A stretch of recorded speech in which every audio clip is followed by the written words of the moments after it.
안녕하세요. 제 힘으로 새 삶을 살기 시작한 60대 여성입니다. 충남에서 태어나 서울에서 반평생을 살았고 아들 하나를 키운 평범한 엄마예요.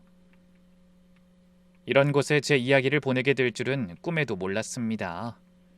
솔직히 부끄럽기도 하고 아직도 이게 진짜 내 이야기가 맞나 싶을 때가 있어요. 남의 사연을 듣는 것처럼 멍하게 느껴질 때가 있거든요. 제가 이 이야기를 쓰게 된 건 동정받으려는 게 아닙니다.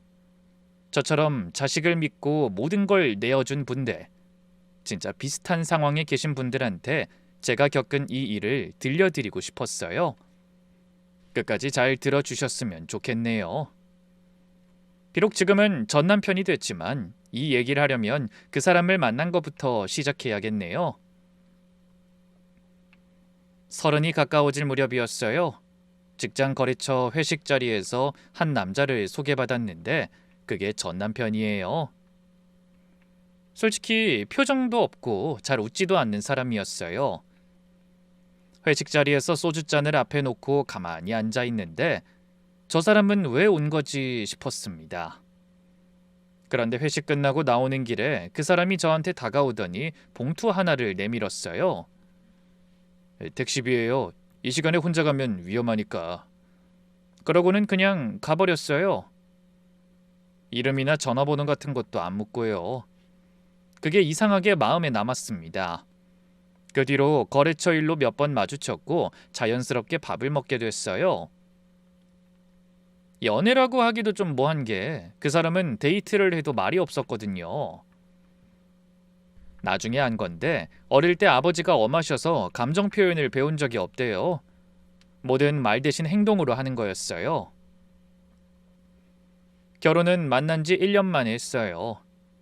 이 사람이면 평생 묵묵히 옆에 있어주겠다는 믿음이 있었어요. 엄마도 말 없는 남자가 배신은 안 한다고 하셨고요. 결혼 초기엔 행복했습니다.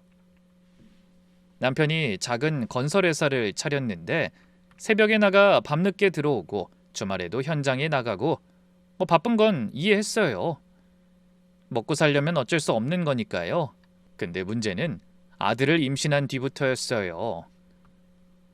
아들이 태어난 날에도 그 사람은 현장에 있었습니다. 전 분만실에 혼자 들어갔어요. 그래도 그때는 회사가 중요한 시기니까 나중에 다 보상받겠지 하며 넘겼습니다.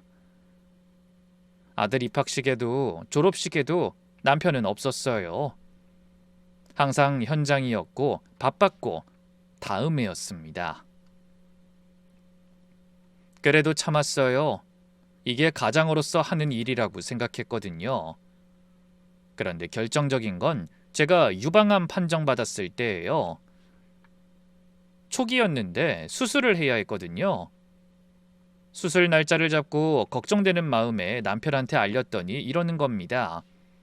나 그날 빠지기 어려운데 꼭 누가 있어야 된대? 뭐? 내 말 들었어? 나 수술한다니까? 초기라며 위험한 건 아니라고 하지 않았어? 결국 수술대에 혼자 올라갔습니다. 마취되기 전에 천장을 보면서 생각했어요. 내가 죽어도 이 사람은 현장에 있겠구나. 이혼을 먼저 말한 건 저예요. 전 남편은 처음에 멍한 표정을 짓더니 생각해보자고 했어요. 세 번째 얘기했을 때 남편이 한참을 가만히 있다 이렇게 말했습니다. 미안하다. 당신 원하는 대로 해. 딱 그 한마디. 더 말리지 않았어요. 붙잡지도 않았고요. 재산 분할은 깔끔했습니다. 제가 살던 아파트 하나와 현금을 좀 받았고요. 전 남편은 회사와 나머지를 가져갔어요. 서로 변호사 선임에 싸우거나 그런 것도 없었어요. 미워서가 아니라 지쳐서 놓아준 거니까요. 이혼 서류에 도장 찍고 나오는데 전 남편이 뒤에서 부르더라고요. 그냥 고개를 숙이고 돌아섰습니다. 아마 잘 살아 그 말이 하고 싶었겠죠? 그게 우리의 마지막이었습니다. 이혼 후에도 저는 제 나름대로 잘 살았어요. 아파트에서 혼자 살면서 동네 문화센터에서 요리 강좌를 열었거든요. 소소한 수입도 생겼고 사람들과 어울리니까 외롭지도 않았어요. 그때 제 유일한 낙이 아들이었어요. 아들은 우유부단한 구석은 있었지만 엄마한테 살갑고 전화도 꼬박꼬박 잘했거든요. 제가 혼자 키우다시피 했으니까 아들한테는 제가 전부였던 거죠. 그러다 아들이 35 되던 해에 여자를 데려왔습니다.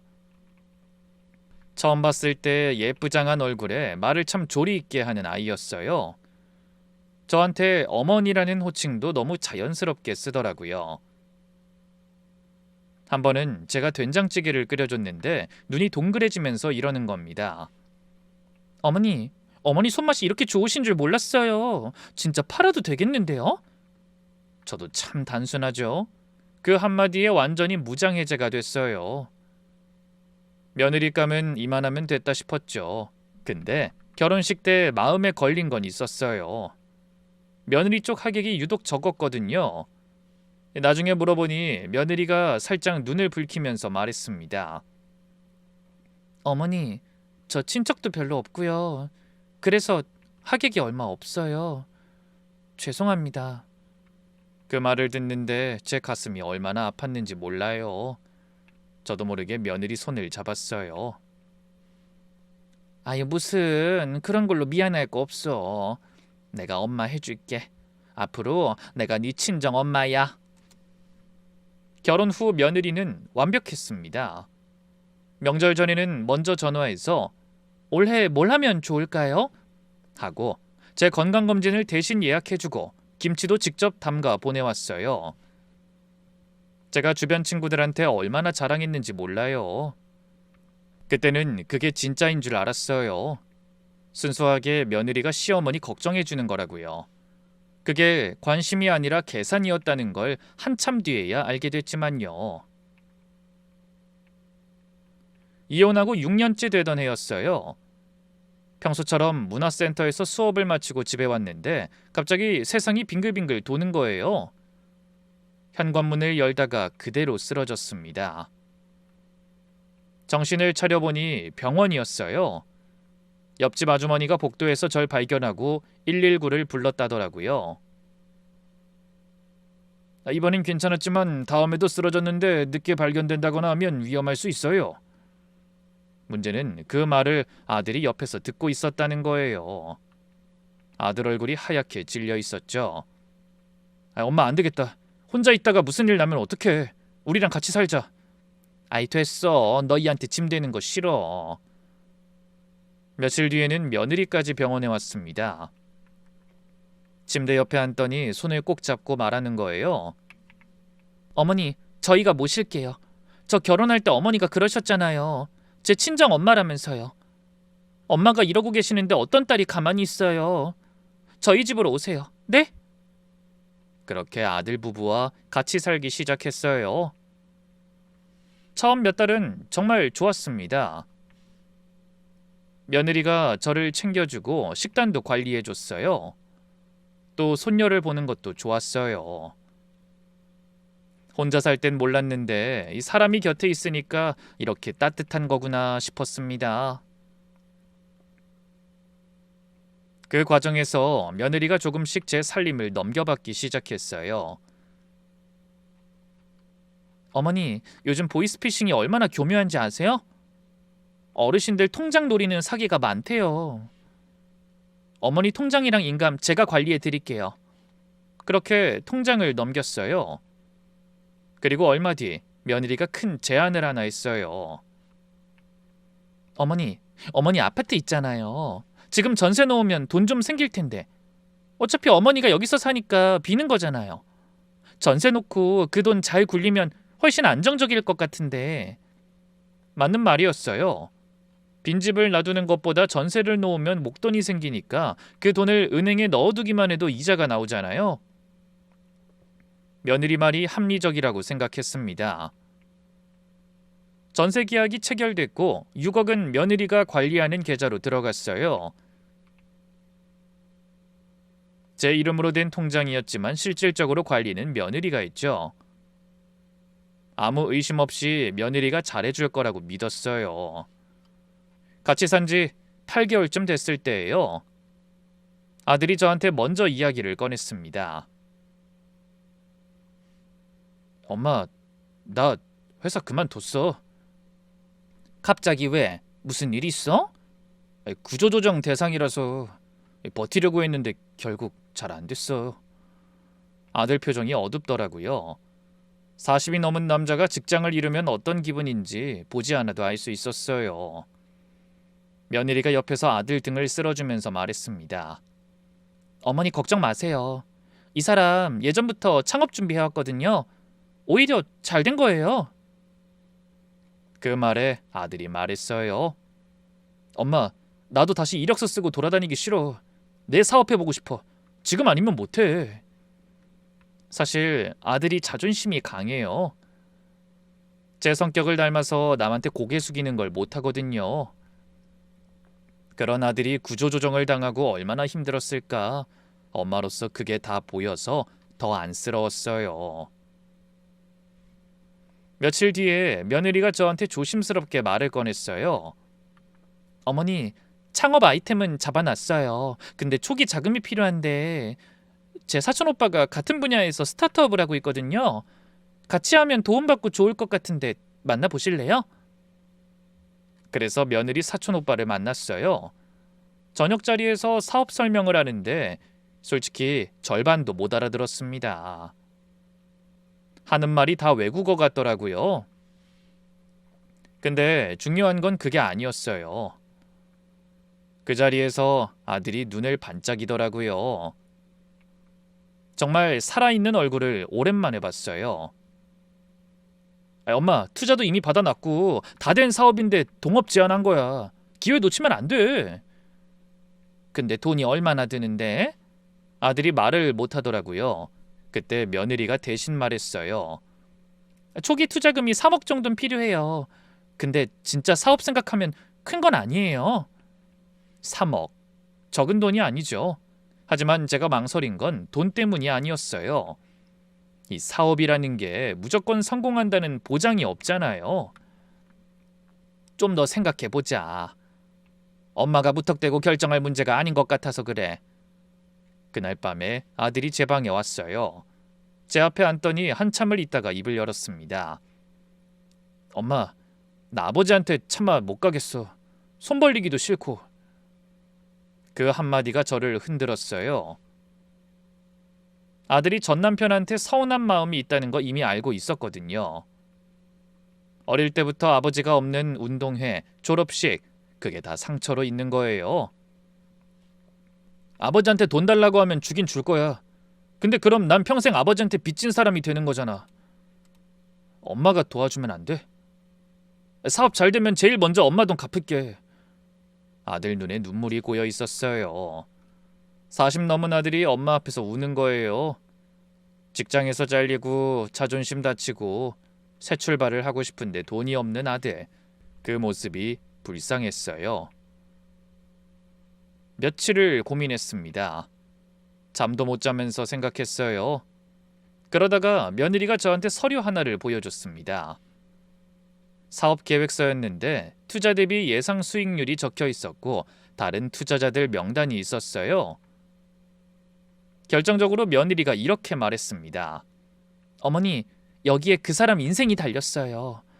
이 나이에 취업하면 평생 남 밑에서만 일하다 끝나는 거잖아요. 어머니가 밀어주시면 그 사람 이름으로 된 사업할 수 있는 거예요. 제 마음을 정확하게 찌르는 말이었어요. 내 아들이 자기 이름으로 뭔가를 할 수 있다는 것. 결국 그렇게 3억을 넣었습니다. 그 뒤로는 빠르게 굴러갔어요. 한 달쯤 지나서 며느리가 말했습니다. 어머니, 사업 잘 되고 있어요. 근데 지금 추가 투자를 하면 규모를 더 키울 수 있대요. 전세금 6억을 넣으면 그 사람 지분이 더 커지는 거예요. 뭐? 근데 그건 너무 큰 돈이잖아. 어머니, 지금 밀어붙여야 그이가 대표가 될 수 있어요. 아들도 전화했어요. 엄마, 이번에 투자 라운드 열리는데 나도 추가로 넣으려고. 근데 내 돈만으론 부족해서. 엄마, 이번만 더 도와줘. 사업 자리 잡으면 바로 갚을게. 약속해. 이미 3억을 넣은 상태에서 빠지면 그 돈도 위험하다는 말에, 그리고 아들이 직접 부탁하는 말에 거절을 못했습니다.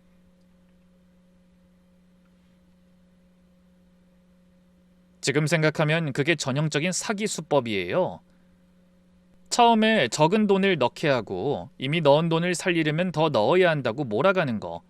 근데 그때는 사기꾼이 아니라 내 아들이 하는 말이니까 우는 얼굴로 부탁하는 걸 어떻게 거절하겠어요. 그래서 6억이라는 제 전 재산을 투자하고 비상금이라고는 500만 원밖에 없었어요. 그때까지만 해도 저는 행복했습니다. 손녀가 6살이었는데 매일 할머니 하면서 저를 잘 따랐거든요. 제가 만들어주는 주먹밥을 좋아해서 아침마다 같이 밥을 먹었어요. 그런데 어느 날 며느리가 유치원에서 손녀를 데리고 왔는데 아이가 거실에서 놀다가 갑자기 입에 담지 못할 거친 말을 내뱉었어요.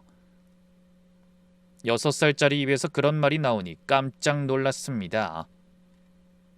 며느리가 화들짝 놀라면서 아이 앞에 쪼그려 앉았어요. 이 말 어디서 배웠어? 누가 이런 말 썼어? 아이가 대답했습니다. 할머니가.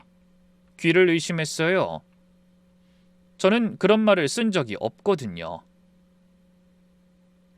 평생 욕이라는 걸 안 하고 살았어요. 엄마가 늘 여자가 입이 거칠면 팔자가 세진다고 해서 화가 나더라도 욕 대신 한숨을 쉬는 사람이에요. 저는 너무 당황해서 손녀를 쳐다봤어요. 아니 할머니가 언제 그런 말을 했어? 응? 제가 아이한테 물어보려고 하는데 며느리가 가로막았어요. 어머니, 아이 앞에서 추궁하지 마세요. 애가 무서워하잖아요. 며느리가 아이를 안고 방으로 들어가더니 문을 닫아버렸습니다. 저는 거실에 혼자 서 있었어요. 뭐가 어떻게 된 건지 모르겠는데 가슴이 답답했습니다. 아이가 거짓말을 한 건지 아니면 내가 무의식 중에 그런 말을 한 건지 머릿속이 복잡했어요. 그날 밤 방에 누워있는데 며느리 목소리가 들렸습니다. 아들한테 울면서 말하는 거예요. 여보, 난 참으려고 했는데 애가 어머니 말을 다 따라서 유치원에서도 요즘 아유리 말버릇 변했다고 하는데 진짜 어떡하지? 어머니랑 같이 있다간 애 다 망칠 것 같아. 며칠 뒤에 아들이 저한테 왔어요. 어색한 표정으로 머리를 긁으면서요. 아니 엄마, 그 사람 말 진짜야? 애 앞에선 말 좀 조심하지. 난 그런 말 한 적 없어. 내가 왜 거짓말을 하겠어? 너 엄마 욕하는 거 봤어? 아이 엄마, 6살짜리가 무슨 거짓말을 하겠어요. 애가 엄마한테 들었다고 했다며. 기가 막혔습니다. 평생 욕 한 번 안 하고 산 사람인데 아들이 내 말을 안 믿는 거예요. 그 뒤로 며느리가 교묘하게 분위기를 더 몰아갔어요. 제가 있으면 아이 교육에 안 좋다는 암시를 아들에게 계속 흘렸어요. 처음에는 저한테 잘 달려오던 손녀가 서서히 저를 피하기 시작했어요. 며느리 치마를 잡고 고개를 돌리는데 가슴이 찢어지는 것 같았습니다. 그리고 얼마 뒤에 며느리가 저한테 말했어요. 조용하고 단호한 목소리로요. 어머니, 솔직히 말씀드릴게요. 어머니가 계시면서 애가 좀 불안정해졌어요. 유치원에서도 문제가 자꾸 생기고 있고요. 아율이 안정될 때까지만 따로 계시면 안 될까요? 아들이 뒤에서 말했어요. 엄마 미안한데 잠깐만이야. 애가 안정되면 다시 모실게. 그 순간에 저는 며느리한테 화가 난 게 아니에요. 손녀한테 죄책감이 들었죠. 정말로 내가 아이한테 안 좋은 영향을 준 건 아닌가. 내가 있으면 손녀가 불안해하는 건 사실이니까요. 그래서 스스로 짐을 쌌습니다. 괜히 손녀한테 피해주기 싫어서요. 근데 너무 억울했어요. 나가는 날 손녀가 뒤에서 보고 있더라고요. 전 억지로 웃으면서 손을 흔들었어요. 할머니 또 올게. 밥 잘 먹고 있어. 손녀는 대답 없이 며느리 다리를 잡고 있었습니다. 그 모습이 아직도 눈에 밟혀요. 집에서 나오고 나서 제일 처음 한 일이 며느리한테 전화한 거예요. 돈을 돌려달라고요. 어머니, 지금 투자금 묶여 있어서 바로는 못 빼요. 3개월만 기다리면 원금의 수익까지 보태서 함께 돌려드릴게요. 좀만 더 기다리세요. 그래, 뭐 3개월이면 되겠지 싶었어요. 그동안 비상금으로 버티면 된다고 생각했습니다. 일단 고시원에 들어갔어요. 보증금 없이 월세로 살 수 있는 곳이 거기밖에 없었거든요. 정말 2평짜리 방이라 문을 열면 침대가 벽에 붙어 있고 돌아설 틈도 없더라고요.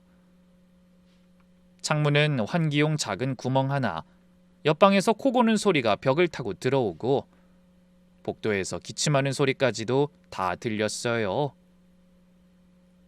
천장을 보면서 생각했어요. 내가 어쩌다 여기까지 왔을까?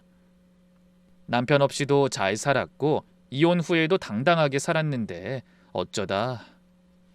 근데 자존심 때문에 아무한테도 말을 못했어요. 전 남편한테 연락하는 건 생각도 안 했죠. 이혼할 때 혼자 잘 살 수 있다고 큰 소리쳤던 사람이 이제 와 도와달라고 하는 건 제 자존심이 허락하지 않았습니다. 그런데 3개월이 지나도 돈은 안 왔어요. 며느리한테 전화하면 기다리라는 말의 반복. 또 아들한테 전화하면 아예 안 받았어요. 고시원비가 바닥을 치기 시작했어요. 500만 원이면 넉넉한 줄 알았는데 고시원비에 밥값에 교통비까지 하면 석 달이면 떨어지더라고요. 그래서 하루 한 끼로 줄였어요. 편의점에서 삼각김밥 하나 사서 반을 점심에 먹고 반을 저녁에 먹었습니다. 배가 고픈 건 참을 수 있었어요. 진짜 못 참겠는 건 외로움이었습니다. 고시원 방에 혼자 누워있으면 옆방 텔레비전 소리, 위층 발소리, 복도에서 라면 끓이는 냄새. 사람들이 바로 옆에 있는데 난 완전히 혼자인 거예요. 그때 친구 말숙이가 저를 살렸어요. 전화하다 제 목소리가 좀 이상했나 봐요. 야, 너 무슨 일 있어? 목소리가 왜 그래? 아니, 괜찮아. 좀 피곤해서. 넌 누굴 속이냐? 됐어, 빨리 나와. 같이 밥이라도 먹게. 말숙이를 만나서 밥을 먹는데 제 얼굴을 보더니 표정이 굳어지더라고요. 살이 많이 빠져 있었으니까요. 말숙이가 다그치진 않았어요. 그냥 국밥을 시켜주고 옆에서 기다렸습니다.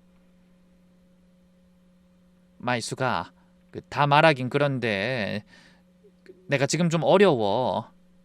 혹시 뭐 일 없을까? 돈 뺏기고 나왔다는 말은 입 밖에 안 나오더라고요. 말숙이가 잠깐 생각하더니 말했어요. 야, 내가 아는 데 있긴 한데 파출부 일이야. 그래도 괜찮은 집 많아. 그거라도 해볼래? 파출부라니. 근데 그때는 저에게 선택의 여지가 없었습니다. 굶어 죽을 순 없잖아요. 첫 번째 집에 갔던 날은 아직도 잊을 수가 없어요. 현관에서 고무장갑을 끼고 앞치마를 두르고 청소도구 가방을 들었는데 손이 떨렸습니다. 창피해서가 아니라 서러워서요. 눈물이 고무장갑 안으로 흘러들어갔습니다. 그러다 세 번째 집을 소개받았어요. 이 판교라 좀 먼 거리긴 했지만 혼자 살고 사업하는 남자라 편하게 일해주고 나오기만 하면 될 거라고 하더라고요. 골목을 돌아 들어갔는데 꽤 큰 단독주택이 나왔습니다. 차가 2대 들어갈 수 있는 주차장도 있고 꽤 큰 사업하는 분이구나 싶었죠. 대문 앞에 서서 초인종을 눌렀어요. 앞치마를 다시 여미고 고무장갑을 가방에 넣고 최대한 깔끔하게 보이려고 머리카락을 정리했습니다. 첫인상이 중요하니까요. 그리고 문이 열렸어요. 그런데 현관에 나온 사람을 보는 순간 심장이 멎는 줄 알았습니다. 전 남편이었어요. 헤어지고 몇 년을 꿈에도 한 번은 안 나왔던 사람이 문 하나를 사이에 두고 서 있었어요. 전 남편도 얼어붙어 있었습니다. 저를 보고 있는데 시선이 제 얼굴에서 출발해서 아래로 내려갔어요. 손에 들린 청소도구, 가방. 그 침묵이 얼마나 길었는지 몰라요.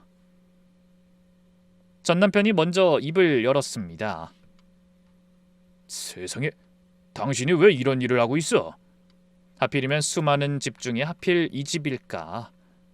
돌아서려는데 전 남편이 제 팔을 잡았어요. 들어와. 일단 들어와서 얘기해. 됐어. 나 괜찮아. 잘못 온 거야.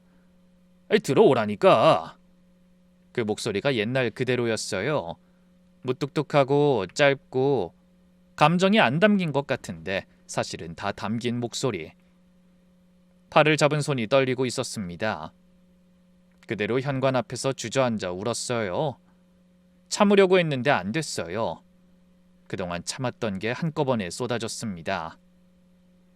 아들한테 배신당한 억울함, 고시원에서의 외로움, 남의 집 화장실을 닦으며 삼켰던 눈물, 손녀한테 거부당한 서러움, 전부 다요. 전 남편이 저를 부축해서 안으로 데려갔어요. 거실에 앉히고 따뜻한 차를 내어줬습니다. 아무 말 없이 맞은편에 앉아서 제가 울음을 멈출 때까지 기다렸어요. 울음이 좀 가라앉고 나서 이야기를 시작했습니다. 며느리가 같이 살자고 한 것부터 손녀 앞에서 죄인 취급당해 쫓겨난 것, 전부 다요. 말하면서 다시 울었어요. 그 사이 전 남편 표정이 변해가는 게 보였습니다. 처음에는 놀라움이었고 그 다음은 안쓰러움이었고 마지막엔 분노였어요. 무릎 위에 올린 손에 핏줄이 서 있었습니다. 그 돈 내가 찾아줄게. 그리고 걔는 내가 확실하게 알아보고 끝을 내야겠네. 됐어. 당신한테 신세 질 수 없어. 전 남편이 저를 똑바로 보면서 말했어요. 이건 당신 일만이 아니야. 우리 아들 일이면 내 일이기도 해. 그 말을 듣는데 가슴이 이상했어요. 딱 한마디로 제 마음을 무너뜨리더라고요. 그리고 여기 당분간 있어. 갈 데도 없잖아. 방 남는 거 있으니까 쓰고. 그 돈 문제는 내가 알아볼 테니까 당분간 아무 데도 가지 마. 고집을 부리려 했지만 솔직히 갈 데가 없었어요. 고시원으로 들어가 봐야 그 좁은 방에서 삼각김밥 반쪽 먹으면서 버티는 거잖아요. 그리고 무엇보다 지쳐 있었어요. 몸도 마음도 다. 그날 밤 손님 방에 누웠는데 이상한 기분이었어요. 방도 넓고 이불도 깨끗하더라고요. 고시원에서 보던 좁은 천장 대신 넓은 천장을 보고 있으니까 꿈을 꾸는 것 같았습니다. 다음 날 아침 전 남편이 어디론가 전화를 하고 있었어요. 최 변호사, 나 급한 건이 하나 생겼는데 우리 집 와서 얘기 좀 하지. 오늘 중으로. 전 남편이 움직이기 시작하자 모든 게 빠르게 돌아갔습니다. 다음 날 바로 변호사가 왔어요. 전 남편 회사 고문 변호사라고 했는데 양복을 깔끔하게 차려입은 중년 남자였어요. 전 남편이 거실 테이블에 앉아서 제 상황을 설명했습니다. 저는 옆에서 듣고만 있었는데 제 이야기가 나오는 게 이상한 기분이었어요. 내가 당한 일을 남이 정리해서 말해주니까 더 객관적으로 들리더라고요. 그리고 객관적으로 들으니까 더 참담했습니다. 이게 정말 나한테 일어난 일이 맞나 싶을 정도로. 그때 변호사가 수첩에 뭔가를 적으면서 물었어요. 사모님, 그 사촌 오빠라는 사람 이름이 뭐였습니까? 강민수요. 우리 며느리가 사촌 오빠라고 소개했어요. 혹시 명함을 받으셨거나 회사 이름 기억하시나요? 기억나는 대로 말했어요. 변호사가 고개를 끄덕이면서 전 남편을 봤습니다. 사장님, 흥신소 좀 아는 데 있으시죠? 아무래도 실체부터 먼저 파악해야 할 것 같은데요. 전 남편이 고개를 끄덕였어요. 저는 그 과정을 지켜보면서 불안하기도 했고 한편으로는 안심이 되기도 했어요. 혼자였으면 절대 못했을 일이니까요. 돈도 돈이지만 방법을 아는 사람이 아니면 할 수가 없는 거잖아요. 흥신소에 일을 맡기고 2주가 걸렸습니다. 그 2주 동안 저는 전 남편 집에 머물면서 기다렸어요. 어느 날 제가 된장찌개를 끓였어요. 전 남편이 좋아하던 거, 별 생각 없이 끓인 건데 냄새를 맡더니 부엌 쪽을 힐끗 봤어요. 식탁에 앉아서 한 그릇을 뚝딱 비웠습니다. 더 줄까? 많이 있어. 예나 지금이나 똑같은 대화였어요. 그게 참 웃기기도 하고 씁쓸하기도 했습니다. 2주 뒤에 변호사가 다시 왔어요. 이번에는 서류 뭉치를 들고 나타났죠. 전 남편과 저, 변호사 셋이 거실에 앉았는데 변호사 표정이 심각하더라고요. 사모님, 각오를 좀 하고 들으셔야 할 것 같네요. 가슴이 철렁 내려앉았어요. 이미 최악이라고 생각했는데 더 나쁜 게 있을 수도 있다는 거잖아요. 그러면서 변호사가 첫 번째 서류를 꺼냈습니다. 며느리와 사촌 오빠란 남자가 함께 찍힌 사진인데 둘이 손을 잡고 걸어가는 뒷모습이었어요. 장소는 호텔 로비였고요. 사모님, 그 강민수라는 사람 며느님 사촌 아닙니다. 대학 때부터 사귀어온 내연남입니다. 그 말에 머릿속이 하얗게 됐어요. 이어서 변호사가 서류를 하나씩 넘겼습니다. 호텔 출입 기록, 카드 사용 내역, 강민수 명의 오피스텔 출입 기록, 며느리가 아들 몰래, 아니 어쩌면 아들 앞에서 버젓이 다른 남자를 만나고 있었다는 증거들이 쏟아져 나왔어요. 사모님이 투자한 돈 상당 금액이 강민수 명의 계좌로 이체되었고 그 돈은 강민수가 운영하는 유흥업소 확장 비용과 두 사람의 생활비로 사용된 것으로 확인됩니다. 유흥업소요? 아들 사업자금으로 넣은 돈이 며느리 내연남의 유흥업소에 들어갔다니요. 전 남편이 옆에서 주먹을 쥐고 있었어요. 관자놀이에 핏줄이 섰습니다. 하지만 변호사가 아직 끝이 아니라고 했을 때 저도 전 남편도 숨을 멈췄어요. 강민수와 며느님 사이에 아이가 있습니다. 현재 3살이고 남자 부모가 키우고 있습니다. 며느리는 다른 남자와 아이까지 낳아놓고 내 아들과 결혼 생활을 유지하며 제 돈을 빼간 거예요. 너무 기가 막히고 놀라 찻잔을 놓쳤습니다. 바닥에 떨어져서 깨졌는데 소리가 안 들렸어요. 이미 귀가 멍멍해져 있었거든요. 변호사가 말을 이었어요. 사모님, 혹시 며느님 집에 왔던 도우미 아주머니 기억하십니까? 가끔 손녀분 봐주었던. 기억했어요. 며느리가 동네 아는 분이라면서 데려온 아줌마였는데 인상이 후덕하고 아이를 잘 봐줘서 고마워했던 사람이에요. 제가 떡도 해서 드리고 명절에 선물도 챙겼던 사람요. 그분이 강민수 어머니입니다. 세상이 빙빙 도는 것 같았어요. 얼마나 무서울 게 없었으면 내연남의 엄마까지 들여보낸 거예요. 그리고 나는 그 사람한테 떡을 해주고 인사까지 한 거죠. 며느리와 상간남 그리고 그 부모까지 이 사람들 전체가 저를 둘러싸고 돈을 빼내는 구조였던 겁니다. 저만 모르고 있었어요. 한 집에서 밥을 먹고 같이 웃고 어머니 소리를 들으면서도. 한 가지 더 있습니다. 그 앞서 말했던 손녀분이 거친 말을 배웠다는 건 사모님 때문이 아니라 강민수의 어머니가 아이를 봐주는 동안 노출되었을 가능성이 있어요.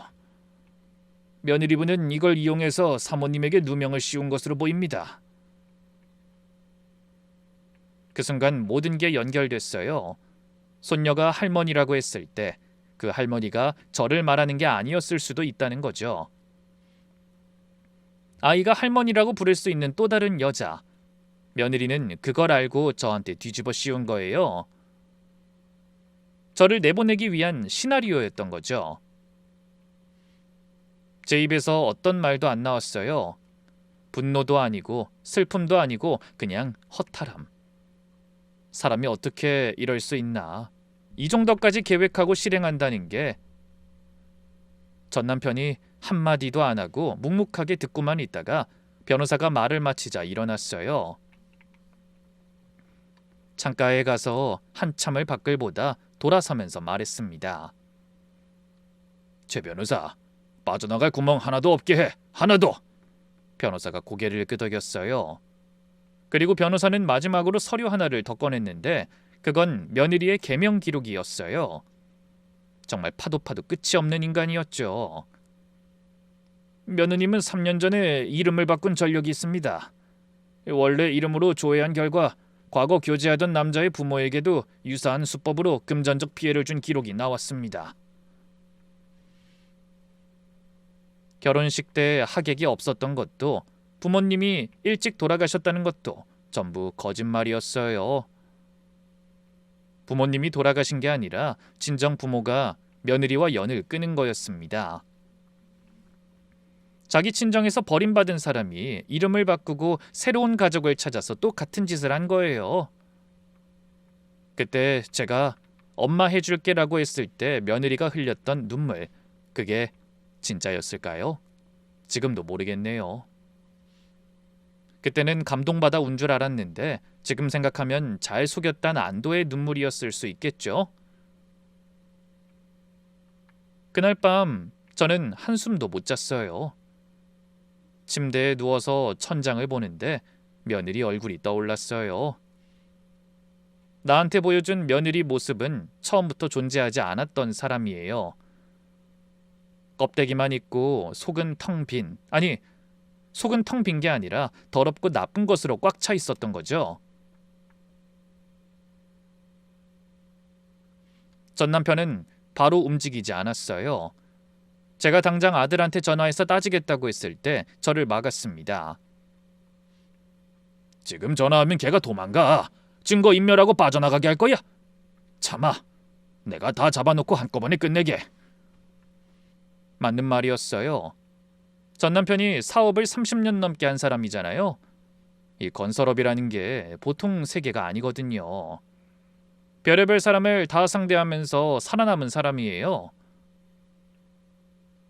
감정적으로 덤비면 진다는 걸 누구보다 잘 아는 사람이었습니다. 그때부터 전 남편과 변호사는 전략을 짰어요. 저는 옆에서 들었는데 전 남편이 말하는 걸 보면서 이 사람이 이렇게 치밀한 사람이었나 싶었죠.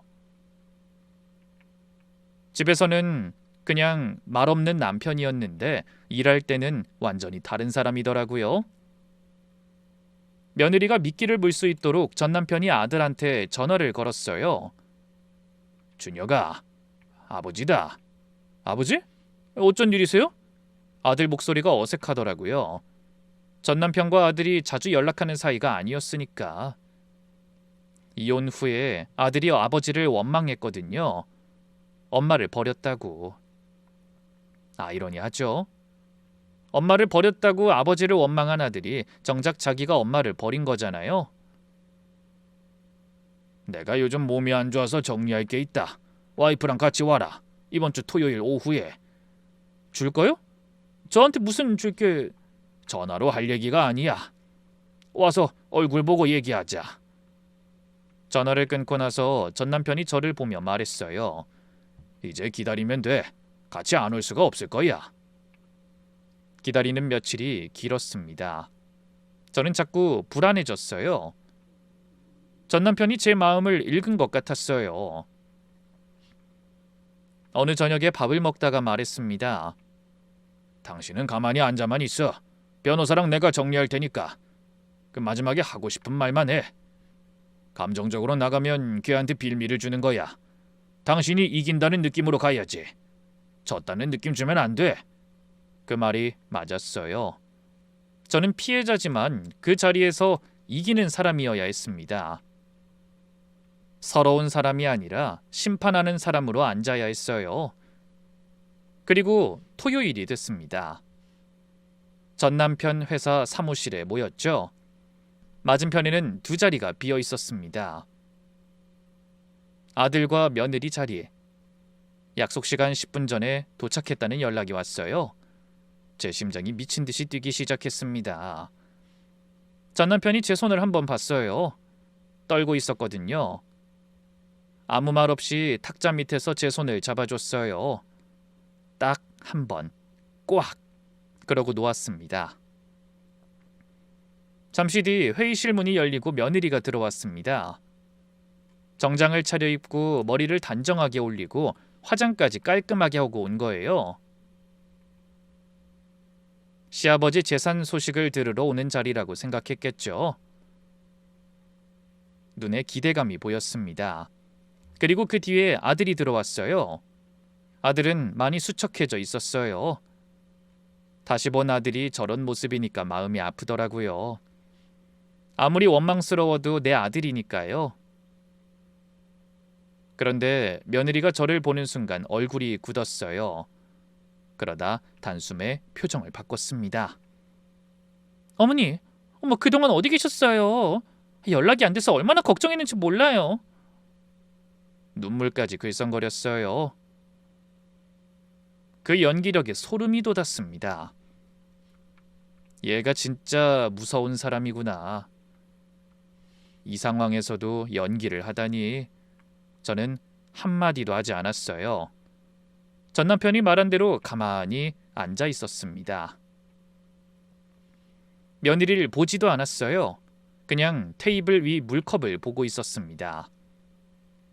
아들이 어색하게 제 옆을 지나 맞은편에 앉으면서 말했어요. 엄마, 오랜만이네. 대답하지 않았습니다. 대답하면 울 것 같았으니까. 전 남편이 입을 열었어요. 앉아라. 유산 얘기를 기대했겠지만 사실 오늘 너희들한테 보여줄 게 있어서 불렀다. 며느리의 표정이 바뀌었어요. 반가운 표정에서 경계하는 표정으로요. 눈이 빠르게 움직이며 상황을 계산하는 게 보였습니다.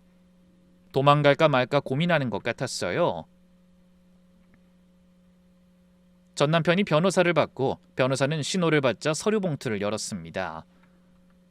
강민수와 며느리의 관계를 증명하는 사진과 기록들, 호텔 CCTV 캡처, 카드 사용 내역, 오피스텔 출입 기록.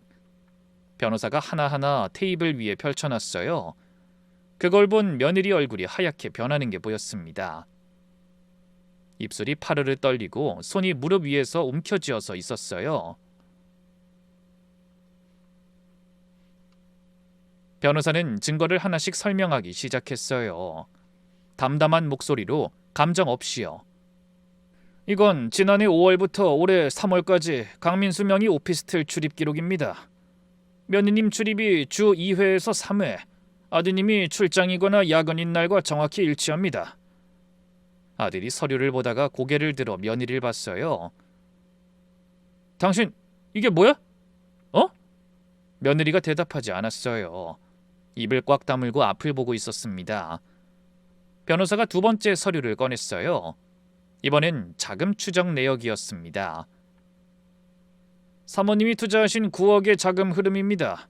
강민수 명의회사 계좌로 입금된 뒤 이 중 4억 3천이 강민수 개인 계좌로 이체. 이 돈은 강민수가 운영하는 유흥업소 확장 공사비, 인테리어 비용, 그리고 며느리 분과의 해외여행 경비로 사용되었습니다. 아들이 서류를 잡은 손이 떨리고 있었어요. 엄마 돈이 그 사람한테 갔다고? 민수 형 사촌 오빠라며 그 사업에 투자한 거 아니었어? 며느리가 여전히 입을 열지 않았어요. 그리고 변호사가 세 번째 서류를 꺼냈습니다.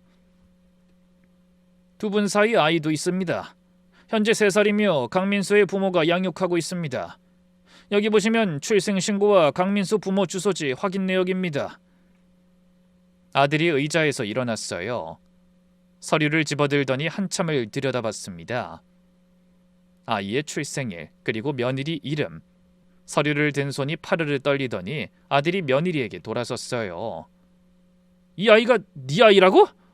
며느리가 처음으로 입을 열었는데 나온 건 부정이 아니라 변명이었어요. 이건 내가 설명할 수 있어. 듣고 나서 판단해. 묻잖아, 네 아이냐고! 아들이 소리를 질렀어요. 결혼 후 아마 처음일 거예요. 그 목소리에 회의실이 조용해졌어요. 그런데 며느린 대답하지 않았어요. 대답하지 않는 게 대답이었죠. 아들이 천천히 다시 의자에 앉았어요. 넋이 나간 표정으로 눈이 초점을 잃고 있었습니다. 저는 아들을 보면서 가슴이 찢어졌어요. 내 아들이 저런 표정을 짓고 있는 게, 하지만 동시에 당해봐야 안다는 생각도 들었어요. 그런데 변호사는 멈추지 않았습니다. 추가로 확인된 사항입니다. 며느님 집에 데리고 온 가사 도우미, 손녀를 봐주었던 여성은 강민수의 어머니고요. 아들이 고개를 들었어요. 이번엔 충격이 아니라 혼란이었습니다. 뭐? 그 아줌마?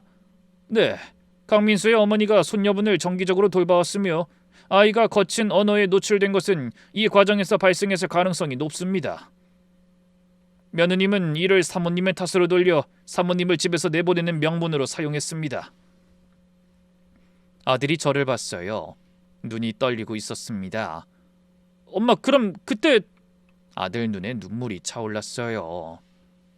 엄마, 나는 진짜 몰랐어. 서연이 말만 듣고... 그 말을 듣는데 화가 나면서도 불쌍했어요. 내 아들도 속은 거니까요.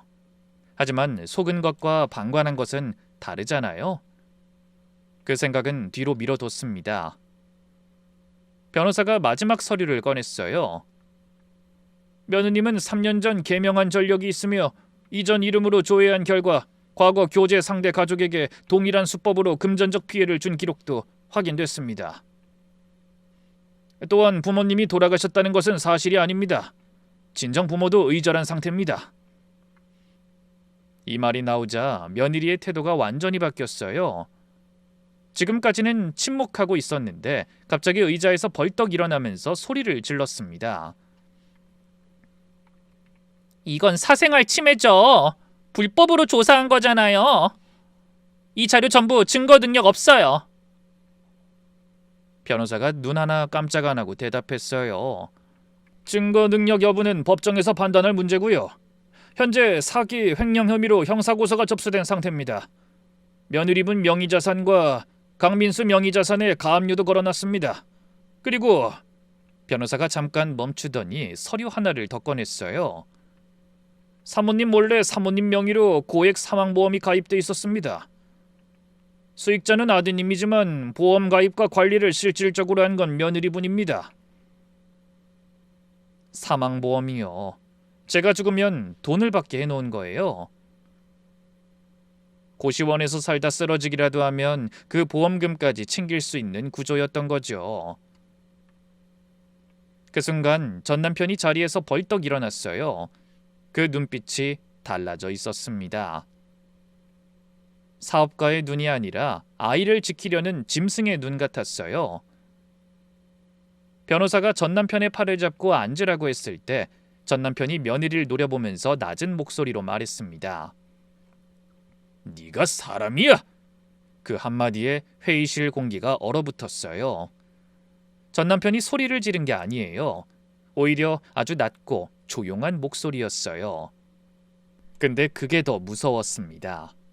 며느리가 움찔했어요. 처음으로 두려운 표정을 지었습니다.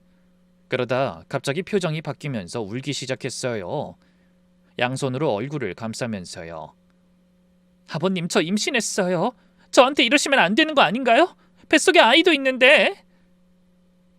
회의실이 조용해졌어요. 아들이 며느리를 봤고 저도 봤고 전 남편도 봤습니다. 임신이라니. 이 상황에서 임신이라는 카드를 꺼내는 거예요. 솔직히 잠깐은 흔들렸어요. 그때 변호사가 안경을 고쳤으면서 말했어요. 지난주 며느님 다니는 산부인과에 확인했습니다. 임신 기록 없습니다. 며느리의 울음이 뚝 멈췄어요. 마치 스위치를 끈 것처럼. 눈물이 아직 볼에 남아있는데 표정은 이미 바뀌어 있었어요. 그 순간을 저는 절대 잊지 못합니다. 울다 갑자기 무표정이 된 얼굴, 그게 이 사람의 진짜 얼굴이었어요. 감정이 없는 얼굴. 필요할 때 울고 필요할 때 웃고 필요하면 임신까지 거짓말하는 사람. 아들이 의자에 파묻히듯 앉아 있었어요. 고개를 숙이고 두 손으로 얼굴을 감싸고 있었습니다. 어깨가 떨리는 게 보였어요. 울고 있었습니다. 며느리가 더 이상 연기를 하지 않았어요. 차갑게 웃으면서 말했습니다. 그래서 어쩔 건데요? 이 증거 다 불법이잖아요. 법정 가면 나도 할 말 많아요. 전 남편이 대답했어요. 그래, 그럼 법정에서 보면 되겠네. 난 끝까지 갈 거다. 전 그때까지 한마디도 안 하고 앉아 있었어요.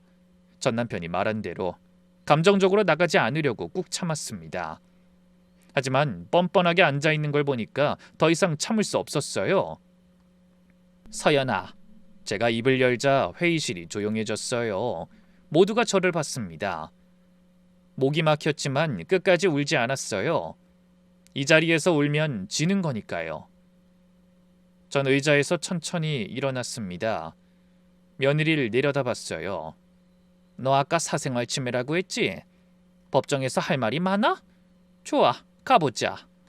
며느리가 턱을 치켜들었어요. 아직도 배짱이 있는 표정이었죠. 근데 법정 가기 전에 내가 먼저 정리해 줄게. 테이블을 한 손으로 탁 쳤어요. 며느리가 움찔했습니다. 9억이야, 9억. 내가 남편 없이 아들 혼자 키우면서 뼈 빠지게 모은 돈. 그 돈이 어디로 다 갔어? 네 남자 술장사 미천으로 갔잖아. 내 아들 사업자금이라고 해놓고 딴 남자한테 갖다 바친 거잖아. 며느리가 눈을 내리깔았어요. 제가 한 발짝 다가갔습니다. 눈 내리깔지 말고 똑바로 봐. 네가 뭔데 내 앞에서 고개를 숙여. 숙일 자격도 없어. 며느리가 고개를 들었어요. 처음으로 당황한 얼굴이었습니다. 너 처음에 뭐라고 했어? 어머니, 제가 엄마가 없어요. 어머니가 제 친정 엄마예요. 그랬지. 난 진짜 속았어. 내 가슴을 찢어서 줬다고 너한테. 주먹이 떨렸어요. 근데 서러움이 아니라 분노였습니다. 근데 자기 딸한테 연을 끊을 정도면 네가 얼마나 썩은 인간이면 그래, 어? 며느리 입꼬리가 실룩거렸어요. 표정 관리가 안 되기 시작한 거예요. 그게 끝이 아니지. 어떻게 그 남자 엄마를 우리 집에 들여? 내 손녀를 그런 놈 엄마한테 맡기냐고? 난 그 여자한테 떡을 해줬어. 그 여자가 누군지도 모르고. 목소리가 더 올라갔어요. 그것도 모자라서 그 여자가 손녀한테 가르친 욕을 나한테 뒤집어 씌웠지. 할머니 때문에 애가 버릇없어진다? 네가 감히 나한테 그 말을 해? 내 손녀한테 해가 된다는 말을 듣고 내가 얼마나 가슴이 찢어졌는지 넌 알기나 해? 며느리가 뒤로 물러났어요. 의자 등받이에 등이 부딪혔습니다. 난 그 말 믿고 제 발로 나왔어. 손녀한테 미안해서. 내 잘못인 줄 알고. 그게 다 네 시나리오였잖아. 돈 다 빼먹고 나서 쓸모없는 시어머니 버리는 게 네 계획이었잖아. 한 발짝 더 다가갔어요. 그때 며느리 눈에 처음으로 두려움이 비쳤습니다. 난 그래서 고시원에서 삼각김밥 반쪽으로 살았어. 남의 집 화장실을 닦으면서. 67에. 그래, 난 바닥까지 가봤어. 근데 난 그 바닥에서 다시 올라왔어. 내 손으로. 넌 뭐가 있어? 남의 돈 뜯는 것밖에 할 줄 모르는 년이 빈손이 되면 뭘 할 수 있어? 아무것도 못해. 넌 아무것도 아니야. 며느리 입술이 파르르 떨리더니 입을 열었어요. 뭔가 말하려고 입을 뻥끗대더라고요. 닥쳐! 어디 감히 입을 놀려? 딱 한마디에 며느리 입이 다물어졌어요. 넌 말할 자격 없어. 이 자리에서도 없고 앞으로는 더더욱 없을 거야. 너한테 내가 엄마 해준다고 했던 그 마음 오늘 전부 끝이야. 넌 나한테 아무것도 아니라고. 며느리 얼굴이 일그러졌어요. 뻔뻔하던 표정이 갈라지기 시작했습니다. 교도소 들어가서 잘 생각해. 남의 것 빼앗아서 쌓은 게 얼마나 빨리 무너지는지. 며느리를 돌아보지 않고 자리에 앉았습니다. 전 남편이 제 어깨를 한번 토닥였어요. 아무 말 없이. 그게 됐어, 잘했어 같은 뜻이었을 거예요. 마지막으로 변호사가 마무리를 했습니다. 정리하겠습니다. 며느리분에겐 사기, 횡령, 보험 사기 미수 혐의가 적용됩니다. 강민수도 공모 혐의로 수사를 요청할 예정이고요. 며느리분이 협조하시면 합의 여지가 있고 협조하지 않으시면 형사재판까지 갑니다. 선택하세요. 며느리가 가방을 들었어요. 손이 떨려서 가방끈을 한 번에 못 잡더라고요. 문 쪽으로 걸어가는데 아까 들어올 때와는 완전히 다른 걸음이었어요. 정장을 빳빳하게 입고 시아버지 재산을 먹겠다는 눈을 빛내며 들어오던 게 지금은 문고리를 더듬고 있었습니다. 며느리가 나간 뒤 회의실에 셋만 남았어요. 전 남편, 아들, 그리고 저. 변호사는 자리를 비켜줬습니다. 아들이 한참 만에 고개를 들었어요. 눈이 벌겋게 부어 있었습니다. 엄마, 난 진짜 몰랐어. 민수 형이 서연이랑 그런 사이인 것도 몰랐어. 아이가 있는 것도. 그 아줌마도. 난 진짜. 그래, 네가 몰랐다는 건 안다. 제가 말했어요. 차분하게 말하려고 애를 썼습니다. 제가 독한 건 맞아. 보통 사람이 상상할 수 없는 짓을 하는 여자인 거 맞고 네가 속은 것도 엄마가 이해 못한 거 아니야. 아들이 눈물을 닦으면서 저를 봤어요. 안도하는 표정. 하지만 거기서 멈추지 않았습니다. 근데 준혁아, 제가 할머니 때문에 애 망칠 것 같다고 했을 때 넌 뭐라고 했어? 엄마만 안 믿었잖아. 애가 거짓말 하겠냐면서 말 조심하라고 했잖아. 아들이 입을 다물었어요. 엄마가 짐 싸서 나올 때도 넌 말리지 않았어. 잠깐만이야 하고 보냈지. 고시원에서 한 끼 먹고 살 때 넌 전화 한 통 안 했어. 돈 달라고 하면 기다리라고만 하고. 아들 눈에서 눈물이 줄줄 흘렀어요. 그건 저 여자가 시킨 게 아니야. 네가 한 거지. 준혁아, 엄마가 쫓겨날 때 잠깐만이라고 한 건 너고 전화를 안 받은 것도 너고 엄마가 파출부 일하고 있을 때 엄마 안부 한 번 안 물은 것도 너야. 아들이 바닥에 무릎을 꿇었어요. 이마를 바닥에 대고 울었습니다. 엄마 잘못했어. 내가 잘못했어. 용서해줘. 저도 울고 있었어요. 아들이 무릎 꿇는 걸 보고 안 울 엄마가 어딨겠어요. 근데 여기서 괜찮아라고 하면, 여기서 안주하면 아무것도 달라지지 않을 거라는 걸 알았어요. 고시원 천장을 보면서 수천 번 생각한 거예요. 내가 아들을 너무 쉽게 용서하면 이 아이는 또 같은 실수를 한다. 엄마가 알아서 이해해주겠지. 엄마니까 다 받아주겠지. 그 믿음이 이 아이를 이렇게 만든 거라고요. 준혁아, 네가 속은 건 알지만 용서는 못하겠어. 아들이 고개를 들었어요. 눈이 간절했습니다. 네가 진짜 달라졌다고 느낄 때 그때 다시 이야기하자. 지금은 안 돼. 아들의 손을 뿌리치진 않았어요. 하지만 잡지도 않았습니다. 일어나서 회의실을 나왔어요. 복도에 서서 한참을 울었습니다. 전 남편이 뒤에서 따라 나왔는데 아무 말 없이 옆에 서 있었어요. 한참 뒤에야 전 남편이 말했어요. 잘했어. 그 뒤부터는 모든 게 빠르게 진행됐습니다. 며느리는 처음에 합의를 거부했어요. 하지만 형사수사가 시작되고 강민수까지 잡혀 들어가면서 상황이 바뀌었어요. 며느리의 계명 전 전과가 드러나자 과거 피해자들도 고소에 동참했고 강민수의 유흥업소 자금 흐름까지 전부 밝혀졌습니다. 며느린 결국 사기, 횡령, 보험 사기 미수로 실형을 선고받았어요.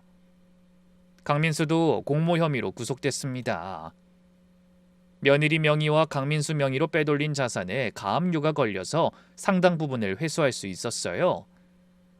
전부는 아니지만 새로 시작할 수 있을 만큼은 돌아왔습니다. 아들은 며느리와 이혼했어요. 양육권 문제로 시간이 걸렸지만 며느리의 범죄 전력이 드러나면서 양육권은 아들에게 갔습니다. 하루는 아들이 이혼 서류를 들고 저한테 왔더라고요. 엄마, 나 이혼했어. 우리 애들은 내가 책임지고 키울 거야. 그래. 엄마, 나 엄마한테 용서받을 수 있어? 저는 한참을 아들을 봤어요. 수척해진 얼굴, 지친 눈. 불쌍하죠. 내 아들인데. 근데 불쌍한 거하고 용서하는 건 다른 거예요. 준혁아, 솔직하게 말할게. 아들이 긴장한 얼굴로 저를 봤어요. 고시원에서 매일 밤 생각했어. 내가 뭘 잘못했길래 자식한테 이런 취급을 받나. 아들 하나 잘 키워보겠다고 혼자 악착같이 살았는데 너한테 버림받으니까 내 인생 전체가 부정당하는 느낌이었어. 그게 얼마나 참담한 건지 넌 모를 거야. 엄마가 너한테 바라는 건 하나야. 다시는 엄마한테 오지 마. 네 인생은 네가 살고 그게 서로한테 좋은 일이야. 아들 눈에서 눈물이 떨어졌어요. 아들이 입을 벌렸다 다물었어요. 뭔가 말하고 싶었겠죠. 하지만 전 그대로 돌아섰습니다. 얼마 전 회수한 재산과 전 남편의 도움으로 저는 작은 가게를 열었어요. 도시락 가게요. 결혼해서는 누구 아내였고 이혼해서는 누구 엄마였는데 이제는 제 이름으로 된 간판이 달린 거예요. 첫 달은 힘들었어요. 애써서 만들어 놓으면 반 이상이 남았고 남은 건 제가 먹었습니다. 그런데 둘째 달부터 건설회사 현장에서 주문이 들어오기 시작했어요. 50개, 100개 단위로요. 현장 인부들 점심 도시락이었는데 그 건설회사가 전 남편 회사였어요. 조용히 밀어준 거예요. 근데 저한텐 한마디도 안 했어요. 제가 나중에 알고 전화했더니 모른 척 잡아떼더라고요. 당신이 주문 넣은 거잖아. 건설 현장 도시락 맞지? 뭐? 아니 우리 회사 직원들이 맛있다고 하더라. 난 몰라. 알면서 모른 척. 전 남편도 알면서 모른 척. 30년 결혼 생활 동안 못했던 배려를 이혼하고 나서야 하고 있는 거예요. 우습죠. 같이 살 때는 서로한테 한마디도 못하더니 막상 떨어져 있으니까 이렇게 돌아가면서 챙기고 있으니. 근데 재결합 같은 건 없습니다. 이제 누구한테 기대서 살기 싫거든요. 기댈 곳이 사라지면 같이 무너지는 거더라고요. 지금은 아무한테도 안 기대요. 내 손으로 벌고 내 이름으로 삽니다. 근데 이게 좋아요. 아무도 빼앗아갈 수 없는 일상이니까. 엄마가 말하던 제 밥은 제가 벌어먹어야 한다는 그 말을 이 나이 먹고 이제야 진짜로 이해한 것 같아요. 여러분들도 제 이야기 들으시면서 자식에게 모든 걸 내어주는 어리석은 짓은 안 하셨으면 좋겠네요. 그럼 이야기는 여기서 마칠게요.